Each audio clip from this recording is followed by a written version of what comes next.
Ce balado est un contenu publicitaire payé par Énergir.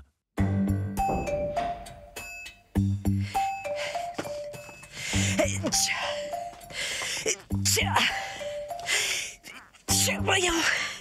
Seigneur, il y a plus épais de poussière ici que de parmesan quand j'en mets sur mes tortellini. Je pensais pas que c'était possible. Bon, j'ai envie d'en apprendre encore plus sur notre avenir énergétique et les projets innovants qui s'en viennent au Québec. La fin de mon enquête approche à grands pas, puis j'ai l'impression que c'est ce qui me manque pour tout comprendre. Hey, qu'est-ce que je vais faire une fois mon enquête finie? Je peux pas croire que je vais retourner enquêter pour savoir si c'est ma voisine Lucille qui vole mon basilic dans ma cour. Ça manque de mystère un peu.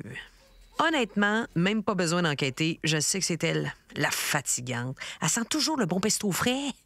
Anyway, en voulant en apprendre plus sur les nouvelles façons de consommer de l'énergie tout en décarbonant, j'ai découvert la méthode de la valorisation des rejets thermiques. Ça, si je me fie à Internet, c'est un processus qui vise à maximiser l'efficacité énergétique en réutilisant la chaleur produite dans les processus industriels ou de chauffage.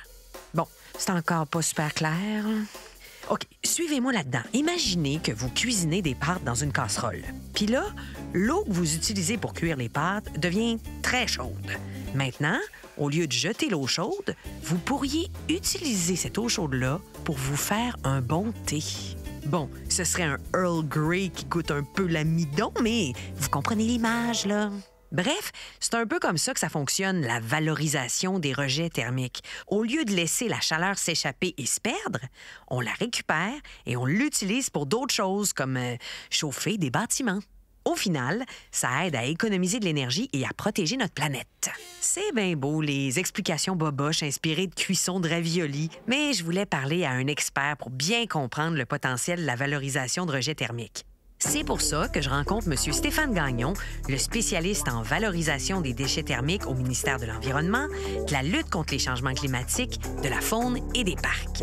Je lui ai donné rendez-vous sur la plage de Verdun. Ben oui, on dit toujours que les longues marches sur la plage aident les gens à parler, à se connecter à leur intérieur. Je me suis dit que ça m'aiderait peut-être à lui faire tout déverser son information. Et qu'on est bien. Non, mais il est-tu beau, notre fleuve, M. Gagnon? Oui, c'est apaisant de regarder la nature. Oui. Écoutez, j'aimerais ça savoir comment ça se met en place un projet de valorisation des rejets thermiques au Québec. Bien, en fait, je dirais que la meilleure façon de l'exprimer, là, ce serait de présenter un exemple. Si on prend, je dirais que le leader de la valorisation de rejets thermiques au Québec, c'est l'incinérateur de la Ville de Québec, en fait, qu'on appelle le Centre de valorisation des déchets de la Ville de Québec.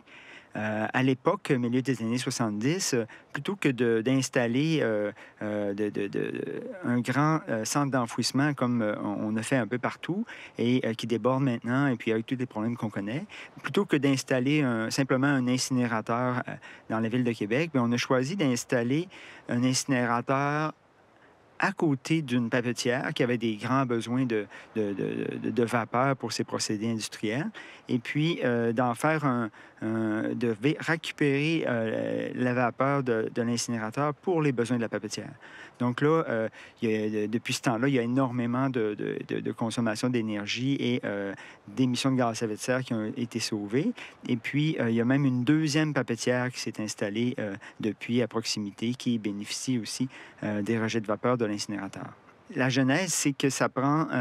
il faut avoir un besoin thermique et un rejet thermique, puis de faire connecter les deux ensemble. À la blague, je dis souvent que je fais du Tinder énergétique.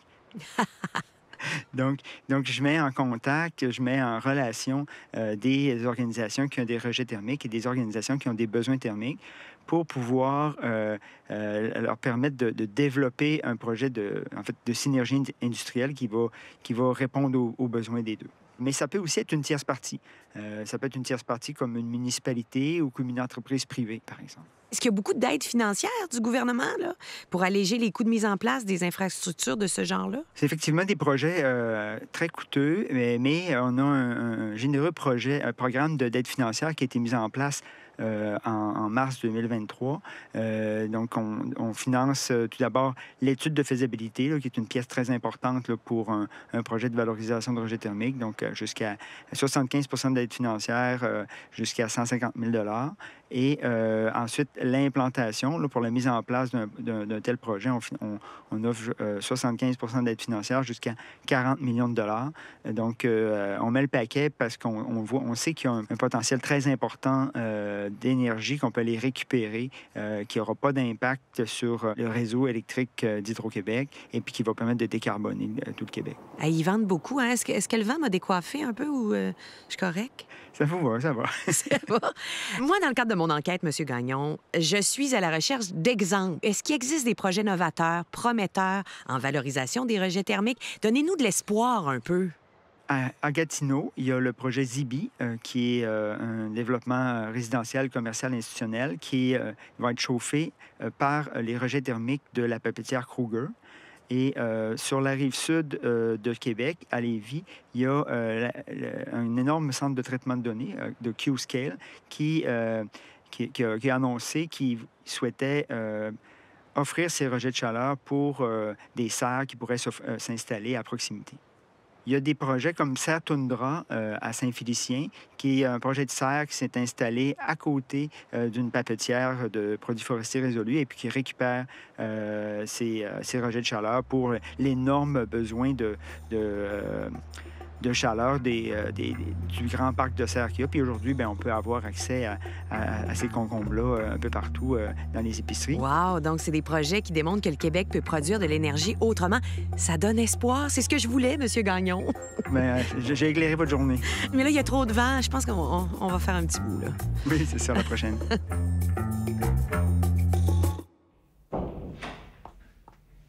Ça fait du bien, une bonne douche.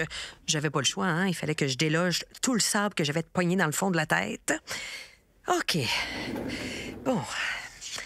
En me replongeant dans mon enquête, j'ai découvert qu'Énergir s'était allié à une compagnie appelée Boralex qui fait des projets éoliens.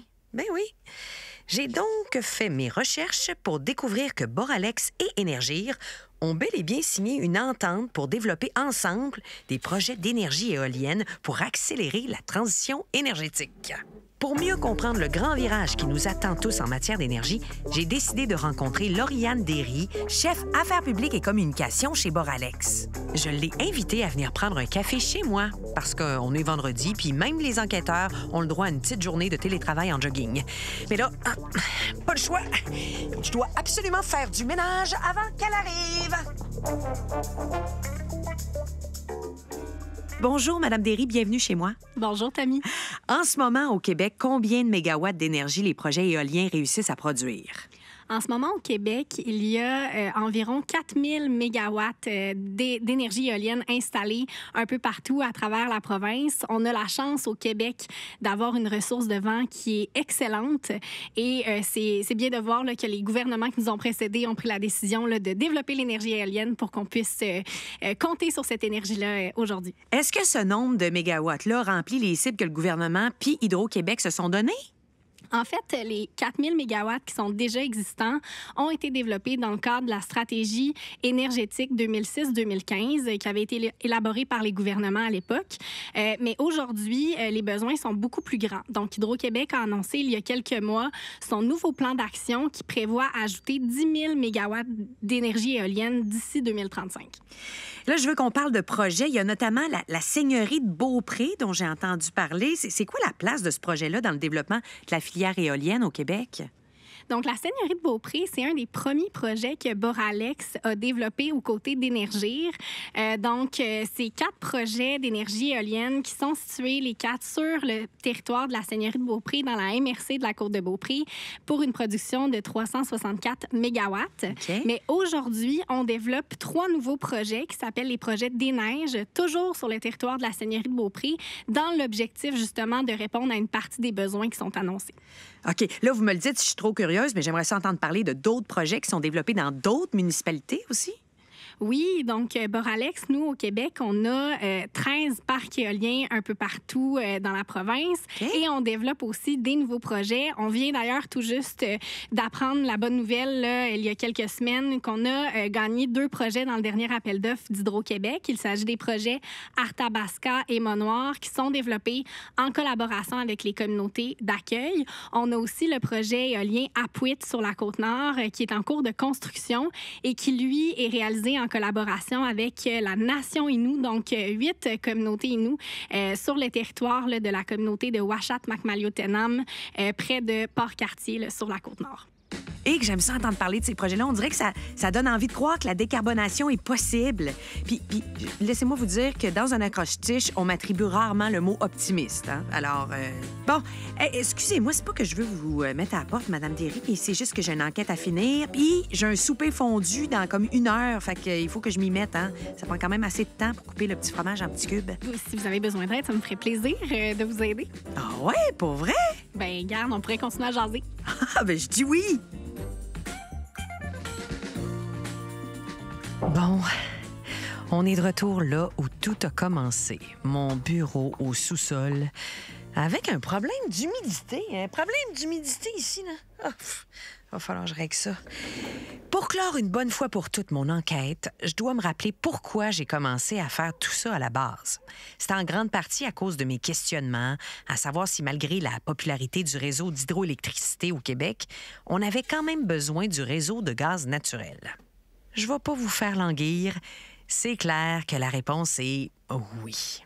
Tous les experts avec qui j'ai parlé me l'ont confirmé. Oui, l'hydroélectricité, c'est bien, mais si on veut vraiment préparer un avenir plus durable, on n'a pas le choix de se tourner vers tout plein d'autres solutions comme la biénergie, électricité, gaz naturel, pour chauffer les bâtiments en réduisant leur émission de GES, tout en atténuant les pointes de consommation du réseau d'Hydro-Québec.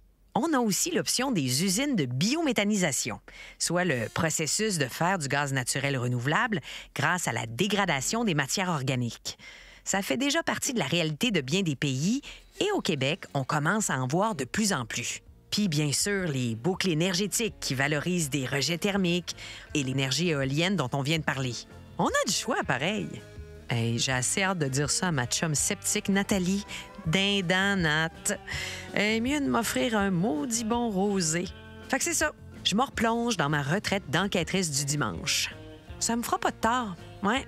Je commence à avoir les poumons maganés à force de respirer toute la poussière là, qui a accumulé dans mon bureau au sous-sol. Ouais. Ah ouais. C'en est passé des choses ici. Hein? Bye, cher sous-sol. Je pense que je vais aller planter du basilic dans ma cour, moi. Ouais.